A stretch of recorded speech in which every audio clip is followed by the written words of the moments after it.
Il-proposti dwar l-enerġija tal-Labour Party ma jaħdmux. F'konferenza tal-aħbarijiet il-Ministru Tonio Fenech ta' 5 raġunijiet għal dan.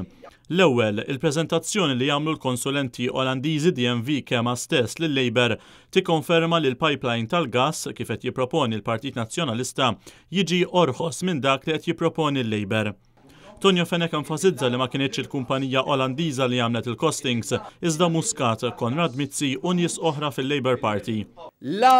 Għamlu l-għażla huma tal-infrastruttura li għandna nużaw f'pajjiżna, laqqas għamlu rakkomandazzjoni ta' dik li hi l-infrastruttura li għandu jintuża f'pajjiżna.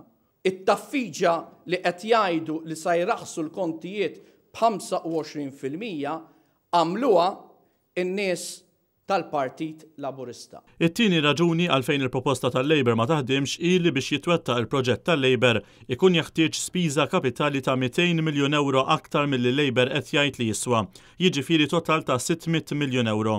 U dan minħabba li Muscat ma nkludix in-nefqa li hemm bżonn fuq il-vapuri li qed jgħid li jridu jwasslu il-gass f'pajjiżna. Il-Labour qed imur għal teknoloġija illi tiswa iktar flus għal pajjiżna u ir-realtà mhux se traħħas għal daqstant il-kontijiet tad-dawl u l-ilma. Liema operatur privat sa jkun il-Father Christmas ta' Malta. U jiena għalhekk sejjaħt din il-proposta ta' Alice in Wonderland. Għax hija proposta illi tagħmel assunzjoni l-istruttur privat qiegħed hemm biex jagħmel il-karità lil pajjiżna. It-tielet raġuni l-hekk imsejjaħ Power Purchase Agreements dwar ix-xiri tal-gass li qed isemmi l-Labour ma jipprovdix garanzija ta' prezz fiss għal 10 snin. Ftehim li jipprovdi għal din it-tip ta' garanzija jiswew ħafna iktar. Għaliex sa narmu l-interconnector li infaqna 200 miljun euro għalih biex nerġgħu nagħmlu power station ġdida. Għaliex sa nonfqu 300 miljun euro għal xejn. U ġenwinament nemmnu il-Labour daw mhux se jitfaħħomna jew f'taxxi jew f'kontijiet ogħla tad-dawl u l-ilma. Ir-raba' raġuni li ta' Tonio Fenech hi li timeframes biex tiġi implementata l-proposta Laburista mhumiex realistiċi, tant li qed iwedu li jraħħsu t-tariffi saħansitra qabel ikun lest il-proġett.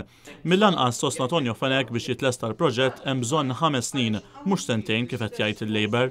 U rridu nemmnu li dil-proposta sa traħħas il-kontijiet tad-dawl u l-ilma. Not doable. Bekk il-pjan tal-Labour jew iwassal għal żieda fil-kontijiet inkella għal żieda fit-taxxi. Il-proposta tal-Labour hija gimmick, però dal-logħob jista' jdaħħal il-pajjiż ġo ħajt. Il-Ministru Tonio Fenech qal li bit-tankijiet li jrid jibni f'Marsaxlok dejn il-Power Station ta' Dellimara, Muscat qed jiriskja li jkun hemm bomba. Il-proposta tal-Labour kompla jispjega Tonio Fenech taqtana mill-kumplament tal-Ewropa u tmur kontra il-politika tal-Unjoni Ewropea, tant li għal proġett tal-Labour ma jistgħux jintużaw fondi Ewropej. Il-Labour jibqa' dejjem jgħid li hu favur l-Ewropa imma meta jiġi ċans imur għal rasu. Minnaħa tiegħu il-Partit Nazzjonalista jibqa' impenjat li joffri l-irħas kontijiet b'mod sostenibbli. Aħna nibqgħu kommessi li nagħtu l-irħas enerġija possibbli lill-konsumatur Malti, però f'ambitu sostenibbli. Tonio Fenech qabbel il-proposta ta' Muscat ma' dik tal-Labour fl-1996 meta Sant kien wieħed li jneħħi l-VAT u daħħal is-CET.